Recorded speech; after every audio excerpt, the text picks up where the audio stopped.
Hola, ¿qué tal? Muy buen día a la hora que se acerquen a este material.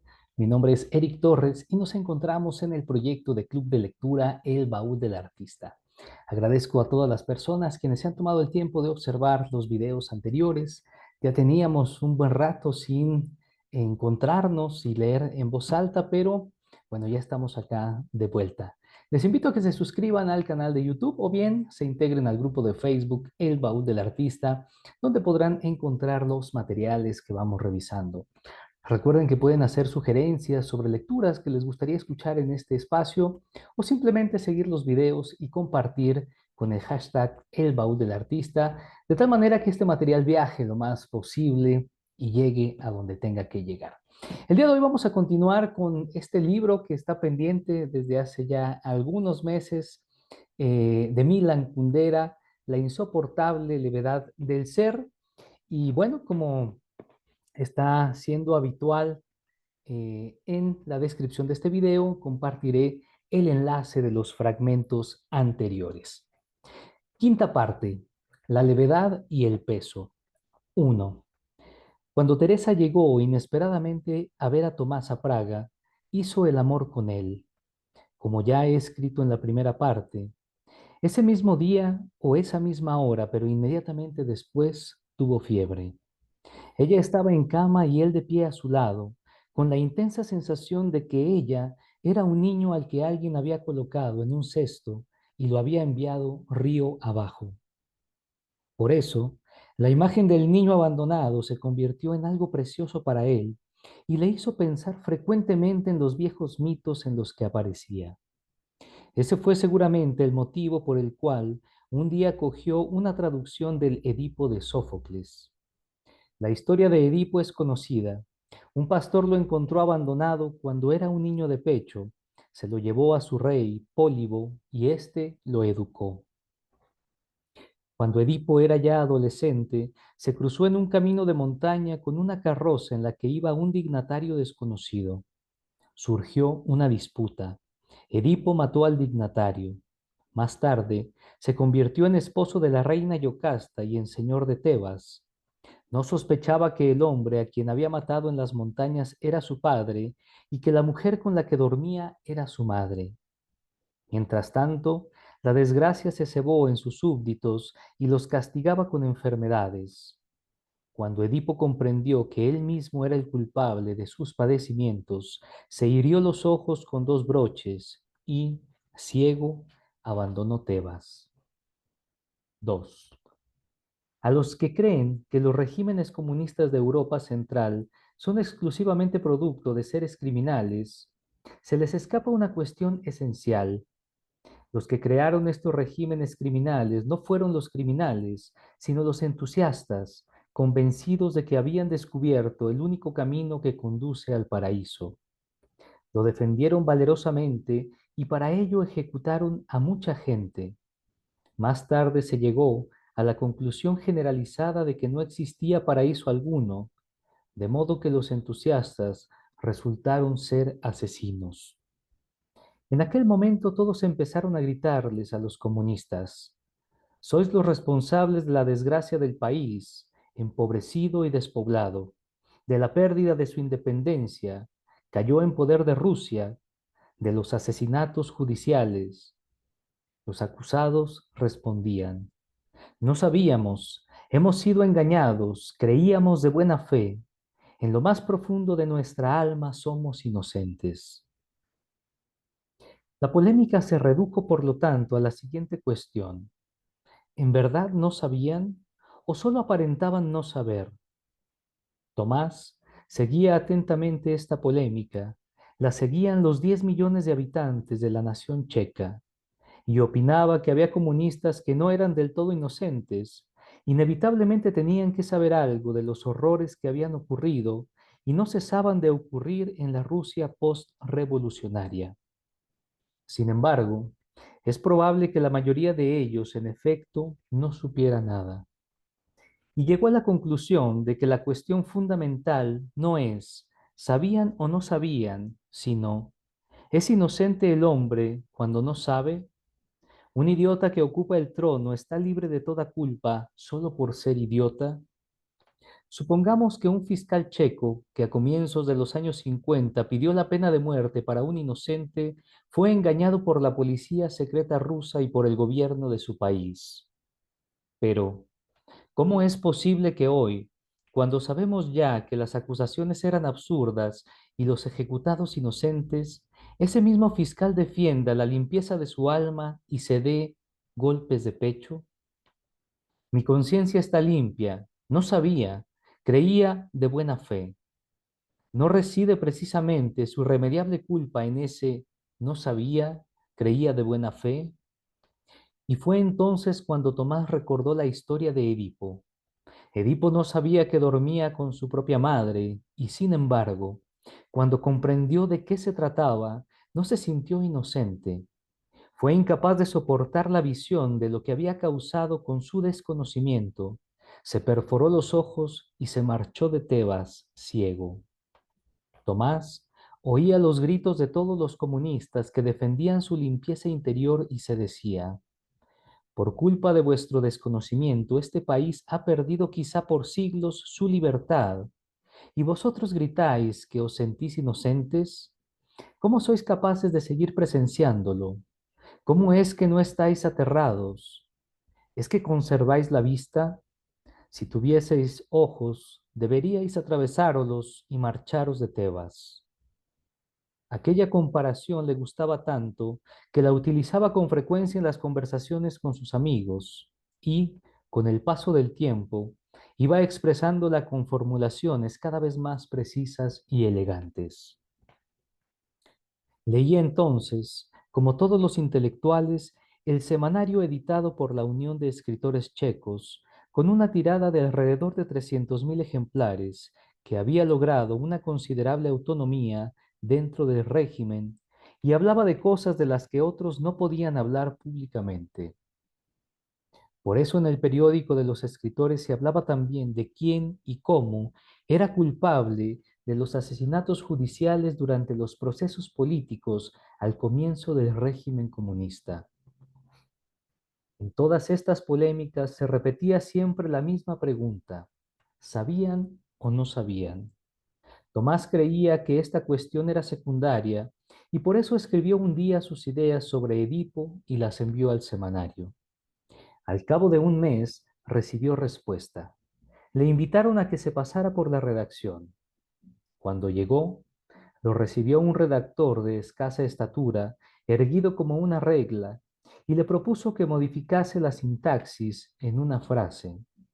El texto se publicó en la penúltima página, en la sección de cartas de los lectores.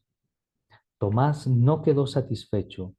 Se habían tomado la molestia de invitarle a visitar la redacción para que les autorizase a modificar la sintaxis, pero después, sin preguntarle nada, recortaron notablemente su texto, de modo que sus ideas se vieron reducidas exclusivamente a la tesis básica, considerablemente esquemática y agresiva, y dejaron de gustarle. Eso sucedió en 1968. En el poder estaba Alexander Dubek, y con él los comunistas que se sentían culpables y estaban dispuestos a reparar de algún modo las culpas contraídas. Pero los otros comunistas, los que gritaban que eran inocentes, tenían miedo de que la nación indignada los juzgara. Por eso, iban diariamente a quejarse a la embajada rusa y a pedir ayuda. Cuando se publicó la carta de Tomás, gritaron: hasta aquí podemos llegar. Ya se escribe públicamente que nos tienen que arrancar los ojos. Y 2 o 3 meses más tarde, los rusos decidieron que en su virreinato las discusiones libres eran intolerables y una noche su ejército ocupó la patria de Tomás. 3. Cuando Tomás regresó de Zúrich a Praga, volvió a trabajar en su hospital como antes, pero un buen día lo llamó el director. Al fin y al cabo, colega, le dijo, usted no es un escritor ni un periodista, ni un salvador de la nación, sino un médico y un científico. No me gustaría perderlo y haré todo lo posible por mantenerlo aquí, pero es necesario que retire lo que ha dicho en el artículo sobre Edipo. ¿Tiene usted mucho interés en ese artículo? Señor director, dijo Tomás, recordando cómo le habían amputado una tercera parte del texto. Jamás había dicho nada que me importase menos. Ya sabe de qué se trata, dijo el director. Lo sabía. En la balanza había dos cosas. Por una parte, su honor, que consistía en no retirar las afirmaciones que había hecho. Por la otra, aquello que se había acostumbrado a considerar como el sentido de su vida, su trabajo científico y médico. El director continuó. Esto de exigir que la gente reniegue públicamente de lo que ha dicho tiene algo de medieval. ¿Qué significa renegar? En nuestra época, una idea solo puede ser refutada y no tiene sentido renegar de ella. Y dado que, estimado colega, renegar de una idea es algo imposible, sencillamente verbal, formal, mágico, no encuentro ningún motivo para que no haga usted lo que desean. En una sociedad gobernada por el terror, no hay ninguna declaración que sea vinculante. Son declaraciones forzadas y las personas honradas están obligadas a no tomarlas en cuenta, a no oírlas. Tal como le digo, colega, es importante para mí y lo es para sus pacientes que continúe usted su trabajo. Creo que tiene razón, dijo Tomás con cara de infelicidad. Pero, preguntó el director, tratando de adivinar su pensamiento, temo que me daría vergüenza. ¿Tiene usted una opinión tan elevada de la gente que le rodea como para que le importe lo que vayan a pensar? No, la opinión que tengo de ellos no es demasiado elevada. Además, añadió el director, me han asegurado que no se trata de una declaración pública. Son unos burócratas. Lo que necesitan es tener constancia en sus expedientes de que usted no está en contra del régimen para poder defenderse en caso de que alguien los atacase por haberle dejado trabajar en su puesto. Me han dado garantías de que la declaración será una cuestión privada entre usted y ellos y de que no está previsto hacerla pública. Déjeme una semana para pensarlo, dijo Tomás, para terminar la conversación. 4. A Tomás se le consideraba el mejor cirujano del hospital. Se decía que el director, al que ya le faltaba poco para jubilarse, le dejaría pronto su puesto. Cuando se supo la noticia de que los organismos directivos le habían pedido una declaración autocrítica, nadie puso en duda que Tomás obedecería. Eso fue lo primero que le sorprendió. Pese a que nunca había dado motivo para ello, la gente se sentía más inclinada a apostar por su inmoralidad que por su moralidad. La segunda cuestión sorprendente era la reacción que producía su supuesta actitud. Podríamos dividir esas reacciones en dos tipos básicos.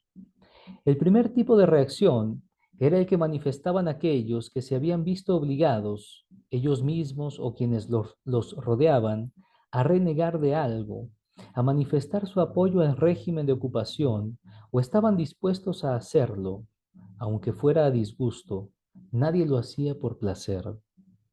Esta gente le sonreía con una sonrisa especial que hasta entonces desconocía, con la tímida sonrisa de aprobación del conspirador. Es la sonrisa de dos hombres que se encuentran por casualidad en un burdel. Les da un poco de vergüenza y al mismo tiempo se alegran de que la vergüenza sea mutua. Surge entre ellos una especie de fraternidad que los une. Le sonreían aún más contentos porque él nunca había tenido fama de conformista. Por eso, su prevista aceptación de la propuesta del director era una muestra de que la cobardía iba convirtiéndose en norma de conducta y de que pronto dejaría de ser vista como tal. Esta gente nunca había sido amiga suya. Tomás advirtió con temor que, si en efecto hiciese la declaración que le había pedido el director, lo invitarían a tomar una copa a su casa y pretenderían hacerse amigos suyos. El segundo tipo de reacciones era el de la gente que había sufrido, ellos mismos o quienes los rodeaban, persecuciones. el de quienes se negaban a aceptar ningún tipo de compromiso con el régimen de ocupación, o el de aquellos a los que nadie les exigía que aceptaran ningún compromiso, que hicieran ninguna declaración, quizá porque eran demasiado jóvenes para haberse visto implicados en nada y estaban convencidos de que, si se lo hubieran pedido, no lo habrían hecho. Uno de ellos, el médico ese, un joven de mucho talento, le preguntó a Tomás: ¿qué? ¿Ya la hiciste? ¿De qué me hablas?, le preguntó Tomás. De tu declaración, dijo ese. No lo decía con mala intención, incluso sonreía. Era una sonrisa completamente distinta, otra de las sonrisas del voluminoso herbario de las sonrisas, una sonrisa de feliz superioridad moral. Tomás dijo: oye, ¿tú qué sabes de mi declaración? ¿La has leído? No, respondió ese. Entonces no sabes de lo que no sabes, dijo Tomás. Entonces no hables de lo que no sabes, dijo Tomás. Ese seguía sonriendo tranquilamente. Todos sabemos cómo funciona esto. Esas declaraciones se escriben en forma de carta al director o al ministro o al que sea, y éste promete que la carta no se publicará para que el que la escribe no se sienta humillado. ¿Es así? Tomás se encogió de hombros y siguió escuchando. Después archiva la declaración tranquilamente en su cajón, pero el que la escribió sabe que puede publicarse en cualquier momento. Por eso nunca podrá decir nada, ni criticar nada, ni protestar por nada, porque en ese caso se publicaría su declaración y él quedaría deshonrado ante todos. A decir verdad, es un método bastante amable. Los hay peores. Sí, es un método amable, dijo Tomás, pero me gustaría saber quién te dijo que yo he aceptado entrar en semejante juego. Se encogió de hombros, pero la sonrisa no desapareció de su rostro. Tomás se dio cuenta de una cosa curiosa. Todos le sonríen, todos desean que escriba esa declaración, todos se alegrarían. Los primeros se alegran de que la inflación de cobardía trivialice su actitud y les devuelva el honor perdido. Los otros ya se han acostumbrado a considerar su honor como un privilegio especial al que no quieren renunciar. Por eso, tienen por los cobardes un amor secreto. Sin ellos su coraje se convertiría en un esfuerzo corriente e inútil que no suscitaría la admiración de nadie. Tomás no podía soportar aquellas sonrisas y le daba la impresión de que las veía en todas partes, incluso en la cara de los desconocidos que pasaban por la calle. No podía dormir. ¿Y eso? ¿Es tal la importancia que les atribuye? No. La opinión que esa gente le merece no es buena y se enfada consigo mismo por sentirse tan afectado por esas miradas. Es algo que carece de lógica. ¿Cómo es posible que alguien que estime tan poco a la gente dependa tanto de su opinión?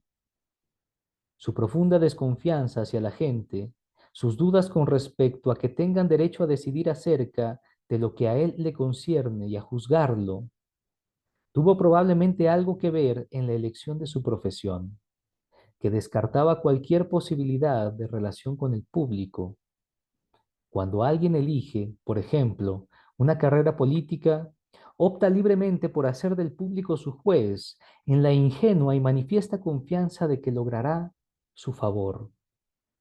Un eventual rechazo de las masas le estimula para lograr metas aún más difíciles, del mismo modo que la dificultad de un diagnóstico estimulaba a Tomás.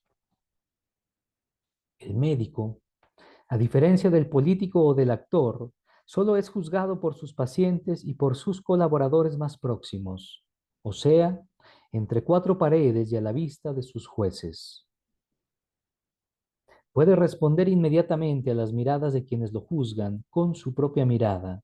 Puede explicarse o defenderse. Pero ahora Tomás se encontraba, por primera vez en la vida, en una situación en la que se fijaba en él un número de ojos mayor del que era capaz de registrar. No podía responderles ni con una mirada suya ni con palabras. Estaba a su merced. Se hablaba de él en el hospital y fuera del hospital. En aquella época, Praga, nerviosa, comunicaba las noticias acerca de quién había defraudado, quién había denunciado, quién había colaborado con la extraordinaria rapidez de un tam-tam africano. Y él lo sabía, pero no podía hacer nada por remediarlo. Él mismo estaba sorprendido de lo insoportable que aquello le resultaba y de la sensación de pánico que le invadía. El interés que aquella gente sentía por él le resultaba tan desagradable como una aglomeración o como el contacto de la gente que nos arranca la ropa en nuestras pesadillas. Fue a ver al director y le comunicó que no escribiría nada. El director apretó su mano con mucha mayor fuerza que otras veces y le dijo que había previsto esa decisión. Tomás dijo: Señor director, quién sabe si no será posible que usted me mantenga aquí aunque yo no haga esa declaración, dándole a entender que sería suficiente que todos sus colegas amenazasen con presentar la dimisión en caso de que obligasen a Tomás a marcharse. Pero a nadie se le ocurrió amenazar con la dimisión y al cabo de un tiempo, el director le estrechó la mano aún con mayor fuerza que la vez anterior, le dejó marcas. Tomás tuvo que abandonar su puesto en el hospital. 5. Primero fue a parar a una clínica rural a unos 80 kilómetros de Praga. Tenía que coger el tren todos los días y regresaba con un cansancio mortal. Un año más tarde, consiguió un puesto mucho más cómodo, aunque de menor importancia, en un ambulatorio de la periferia. Ya no podía dedicarse a la cirugía y tenía que ejercer como médico de cabecera. La sala de espera estaba repleta. Apenas podía dedicarle 5 minutos a cada caso. Les recetaba aspirinas, escribía los certificados de baja para sus empresas y los mandaba al especialista. Ya no se consideraba un médico, sino oficinista. Allí fue a visitarlo en una ocasión, cuando ya terminaba de pasar consulta, un hombre de unos 50 años. Una ligera obesidad le añadía cierta prestancia. Se presentó como funcionario del Ministerio del Interior e invitó a Tomás al bar de enfrente. Pidió una botella de vino. Tomás se resistió. He venido en coche. Si me coge la policía, me quitarán el carné de conducir. El hombre del Ministerio del Interior se sonrió. Si le pasase algo, basta contar mi nombre. Y le dio a Tomás su tarjeta en la que figuraban su nombre, seguro que falso, y el teléfono del ministerio. Después se puso a hablar durante largo rato de lo mucho que apreciaba a Tomás. En el ministerio todos lamentan que un cirujano de su talla tenga que recetar aspirinas en un ambulatorio de la periferia. Le dio a entender indirectamente que la policía, aunque no puede decirlo en voz alta, no está de acuerdo con el procedimiento excesivamente drástico por el cual se priva a destacados especialistas de sus puestos de trabajo. Hacía mucho tiempo que a Tomás no lo elogiaba nadie. Así que oía muy atentamente al señor obeso y se sorprendía de la precisión y el detalle con que estaba informado de sus éxitos profesionales. Qué indefenso está el hombre ante los elogios. Tomás no podía evitar tomarse en serio lo que decía el hombre del ministerio. Pero no era solo por vanidad, era más que nada por falta de experiencia. Si está usted sentado cara a cara con alguien afable, respetuoso, cortés, es muy difícil darse cuenta permanentemente de que nada de lo que dice es verdad, de que ninguna de sus afirmaciones es sincera. No creer permanente y sistemáticamente, sin un momento de duda, requiere un enorme esfuerzo y exige entrenamiento, es decir, interrogatorios policiales frecuentes. A Tomás le faltaba este entrenamiento. El hombre del ministerio seguía.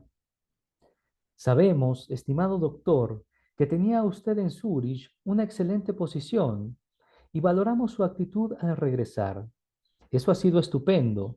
Usted sabía que su sitio era este, y después añadió, como si le estuviera echando algo en cara a Tomás. Pero su sitio está en el quirófano. Estoy de acuerdo, dijo Tomás. Se produjo una breve pausa y el hombre del ministerio dijo con voz compungida, pero dígame, doctor, ¿usted cree de verdad que habría que atravesarles los ojos a los comunistas? ¿No le parece raro que pueda decir eso una persona como usted, que ha devuelto la salud a tanta gente? Esto es absurdo, objetó Tomás. Lea atentamente lo que yo escribí. Lo he leído, dijo el hombre del ministerio con una voz que pretendía ser muy triste. ¿Y acaso escribí que hay que atravesarle los ojos a los comunistas? Todos lo entendieron así, dijo el hombre del ministerio, y su voz era cada vez más triste. Si hubiera leído usted el texto completo tal como lo escribí, jamás se le hubiera ocurrido eso. ¿Cómo? Aguzó el oído el hombre del ministerio. ¿No publicaron el texto tal como usted lo escribió? Lo recortaron. ¿Mucho? Como un tercio. El hombre del ministerio parecía sinceramente indignado. Pues eso no fue juego limpio por parte de ellos. Tomás se encogió de hombros. Debió haber protestado, debió haber exigido una rectificación. ¿No ve que inmediatamente después llegaron los rusos? Todos teníamos otras preocupaciones, dijo Tomás. Pero, ¿por qué tiene que creer la gente que usted, un médico, quería que alguien le arrancara los ojos a la gente? Pero si mi artículo se publicó en la parte de atrás, con las cartas de los lectores, nadie se fijó en él, únicamente la embajada rusa, porque le vino bien. No diga eso, doctor. Yo mismo he hablado con mucha gente que había leído su artículo y estaba asombrada de que usted lo hubiera escrito. Pero ahora todo está mucho más claro al explicarme usted que el artículo no fue publicado tal como usted lo escribió. ¿Se lo encargaron ellos? No, dijo Tomás. Se lo mandé yo. ¿Usted los conoce? ¿A quiénes? ¿A los que publicaron su artículo? No. ¿No habló nunca con ellos? Me invitaron una vez a la redacción. ¿Para qué? Por lo del artículo. ¿Y con quién habló? Con uno de los redactores. ¿Cómo se llamaba? Hasta ese momento, Tomás no se había dado cuenta de que estaba siendo interrogado. De pronto, le dio la impresión de que cualquier cosa que dijera podía poner a alguien en peligro. Por supuesto sabía el nombre de aquel redactor, pero lo negó. No lo sé. Pero doctor, dijo el hombre con un tono lleno de indignación por la insinceridad de Tomás, sin duda le dijo su nombre al recibirle. Resulta tragicómico que nuestra buena educación se convierta en aliada de la policía. No sabemos mentir. El imperativo, di la verdad, que nos inculcaron mamá y papá, actúa hasta tal punto de forma automática que incluso ante el policía que nos interroga nos da vergüenza mentir. Es más fácil para nosotros discutir con él, insultarlo, lo cual no tiene sentido alguno, que mentirle descaradamente, que es lo único lógico que podemos hacer. Cuando el hombre del Ministerio del Interior le reprochó su falta de sinceridad, Tomás estuvo a punto de sentirse culpable. Tuvo que superar una especie de obstáculo interno para continuar mintiendo. Seguramente se presentó, dijo, pero el nombre no me decía nada y enseguida lo olvidé. ¿Qué aspecto tenía? El redactor que había hablado con él era pequeño y tenía el pelo rubio muy corto. Tomás trató de elegir los rasgos opuestos. Era alto, tenía el pelo largo y negro. Ah, dijo el hombre del ministerio. ¿Y la mandíbula saliente? Sí, dijo Tomás. Un poco encorvado. Sí, coincidió Tomás una vez más y se dio cuenta de que el hombre del ministerio había identificado a la persona en cuestión. Tomás no solo acababa de delatar a un pobre redactor, sino que además su delación era falsa. ¿Y por qué le llamaron?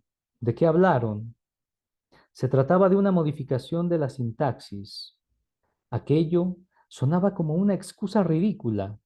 El hombre del ministerio volvió a indignarse y a asombrarse de que Tomás no quisiera decirle la verdad. Pero doctor, hace un rato me dijo que le habían recortado una tercera parte del texto y ahora me dice que estuvieron discutiendo de un cambio en la sintaxis. Eso no es lógico. Para Tomás, la respuesta ya era más fácil porque lo que decía era la pura verdad. No es lógico, pero es así, sonrió. Me pidieron que les permitiese modificar la sintaxis en una frase y después redujeron el artículo en un tercio.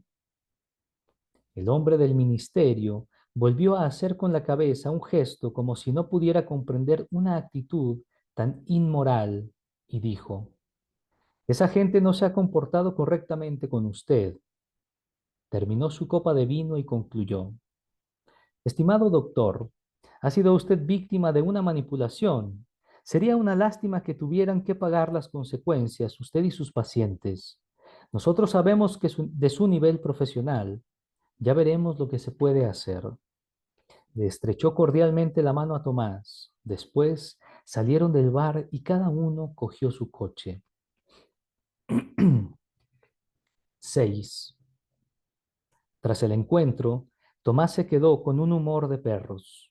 Se reprochaba haber aceptado el tono jovial de la conversación, ya que no se había negado a hablar con el policía, no estaba preparado para semejante situación, no sabía qué prescribía la ley.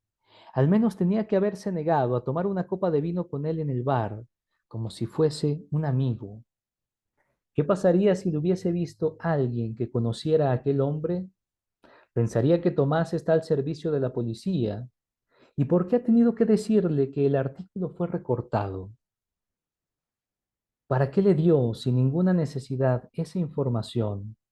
Estaba absolutamente descontento de sí mismo. 2 semanas más tarde, el hombre del ministerio regresó. Pretendía que fueran otra vez al bar de enfrente, pero Tomás le pidió que permaneciera en el consultorio. Comprendo, doctor, sonrió. Aquella frase despertó la atención de Tomás. El hombre del ministerio había hablado como un ajedrecista que le confirma a su contrincante que en la jugada anterior ha cometido un error. Se habían sentado en 2 sillas, uno frente al otro, y entre ambos estaba el escritorio de Tomás. Al cabo de unos 10 minutos, durante los cuales hablaron de la epidemia de gripe que alcanzaba en aquel momento su apogeo, el hombre dijo, he estado meditando sobre su caso, doctor. Si se tratase únicamente de usted, la cosa sería sencilla, pero tenemos que tener en cuenta la opinión pública. Queriendo o sin querer, con su artículo contribuyó a impulsar la histeria anticomunista. No puedo ocultarle que incluso hemos recibido una propuesta para que se le exijan a usted responsabilidades penales por ese artículo. Hay un párrafo que lo contempla, incitación pública a la violencia. El hombre del ministerio se calló y miró a Tomás a los ojos. Tomás se encogió de hombros. El hombre volvió nuevamente al tono amistoso. Hemos rechazado esas propuestas. Cualquiera que sea su responsabilidad, a la sociedad le interesa que trabaje en el puesto en el que mejor provecho puede sacar a su capacidad. Su director lo estima a usted mucho y también tenemos información de sus pacientes. Es usted un gran especialista, doctor. Nadie puede exigirle a un médico que entienda de política. Usted se dejó engañar. Habría que dejar las cosas en su justo lugar. Por eso querríamos proponerle un texto para la declaración que, a nuestro juicio, debería hacer para la prensa. Debería hacer para la prensa. Ya nos ocuparíamos nosotros de que se publicara en el momento adecuado. Y le dio a Tomás un papel. Tomás leyó lo que estaba escrito y se horrorizó. Era mucho peor de lo que 2 años antes le había pedido su director. Aquello no era solamente una retractación total con respecto al artículo sobre Edipo. Había frases sobre el amor a la Unión Soviética, sobre la fidelidad al Partido Comunista. Había una condena a los intelectuales que al parecer querían arrastrar al país a una guerra civil, pero, sobre todo, había una denuncia contra los redactores del semanario de la Unión de Escritores, incluido el nombre del redactor alto y encorvado. Tomás no había hablado nunca con él, pero sabía su nombre y le conocía de ver su foto en la prensa, que habían deformado conscientemente su artículo para cambiarle el sentido y transformarlo en una proclama contrarrevolucionaria. Según parece, eran demasiado cobardes para escribir ellos mismos un artículo así y trataron de aprovecharse de un ingenuo médico. El hombre del ministerio percibió el gesto de horror que había en los ojos de Tomás. Se inclinó y le dio una amistosa palmada en la rodilla por debajo de la mesa. Estimado doctor, eso no es más que una sugerencia. Tómese tiempo para pensarlo y, si quiere modificar alguna frase, por supuesto podemos llegar a un acuerdo. Al fin y al cabo, el texto es suyo. Tomás le devolvió el papel al policía, como si le diese miedo tenerlo un segundo más en sus manos. Era casi como si creyera que alguien fuera algún día a buscar en él sus huellas dactilares. En lugar de coger el papel, el hombre del ministerio extendió con fingida sorpresa los brazos. Era el mismo gesto que emplea el Papa para bendecir a las masas desde su balcón. Pero doctor, ¿por qué me lo devuelve? Quédeselo. Ya lo meditará tranquilamente en su casa. Tomás hizo un gesto de negación con la cabeza, manteniendo pacientemente el papel en la mano extendida. El hombre del ministerio dejó de imitar al Papa durante la bendición y al fin tuvo que coger el papel. Tomás tenía la intención de decirle con toda energía que no pensaba escribir ni firmar jamás ningún texto de ese tipo, pero finalmente optó por otro tono. Dijo con suavidad: no soy un analfabeto. ¿Por qué iba a afirmar algo que no he escrito yo mismo? Bien, doctor, podemos hacerlo al revés. Usted primero lo escribe y después lo revisamos los dos juntos. Lo que ha leído podría servirle, al menos como modelo. ¿Por qué no rechazó enseguida la proposición del policía con toda energía? Seguramente le pasó por la cabeza la siguiente idea. Este tipo de declaraciones sirve para desmoralizar a todo el país. Esa es evidentemente la estrategia general de los rusos, pero en su caso, la policía persigue probablemente algún objetivo concreto. Es posible que estén preparando un proceso contra los redactores del semanario en el que Tomás escribió su artículo. Si eso es así, necesitan la declaración de Tomás como prueba en el juicio y como parte de la campaña de prensa que organizarán contra los redactores. Si ahora se negase tajante y enérgicamente, correría el riesgo de que la policía publicase el texto tal como estaba preparado, falsificando su firma. Ningún periódico publicaría una rectificación suya. No habría nadie en el mundo que creyese que no lo había escrito ni firmado. Comprendió que la gente, al ver a alguien moralmente humillado, se alegraba demasiado como para permitir que sus explicaciones le privaran de su placer. Al darle a la policía esperanzas de que fuera a escribir algún tipo de declaración, había logrado ganar tiempo. Al día siguiente, presentó por escrito la dimisión a su puesto. Suponía, correctamente, que en cuanto descendiese voluntariamente al puesto más bajo de la escala social, al que en aquella época habían descendido, por lo demás, miles de intelectuales de otras especialidades, la policía perdería todo poder sobre él y dejaría de ocuparse de su persona. En tales circunstancias, no iban a poder publicar una declaración suya, porque carecería de credibilidad. Y es que esas vergonzosas declaraciones públicas van siempre ligadas al ascenso y no a la caída de los firmantes. Pero en Bohemia, los médicos son empleados del Estado y el Estado puede admitir o no sus dimisiones. El empleado con el que Tomás trató el tema de su dimisión conocía su nombre y le apreciaba. Trató de convencerlo de que no dejase su puesto. De pronto, Tomás se dio cuenta de que no estaba en absoluto seguro de haber decidido correctamente, pero se sentía ligado a su decisión por una especie de promesa de fidelidad y la mantuvo, y así se convirtió en limpiador de escaparates. 7. Hace años, al partir de Zúrich hacia Praga, Tomás se decía en silencio, es Musein, y pensaba entonces en su amor por Teresa. Pero aquella misma noche empezó a dudar de si, en verdad, había tenido que ser. Se daba cuenta de que lo que lo había llevado a Teresa era solo una cadena de ridículas casualidades que le habían sucedido 7 años atrás. El principio fue el lumbago de su jefe, y de que solo por esa causa regresaba ahora a una jaula de la que no habría escapatoria. Quiere decir eso que en su vida no hubo ningún Esmusein, que no hubo nada realmente ineluctable. Creo que sí lo hubo. No fue el amor, fue la profesión. A la medicina no lo condujo ni la casualidad ni el cálculo racional, sino un profundo anhelo interior. Un profundo anhelo interior. Si es posible dividir a las personas de acuerdo con alguna categoría, es de acuerdo con estos profundos anhelos que las orientan hacia tal o cual actividad a la que dedican toda su vida.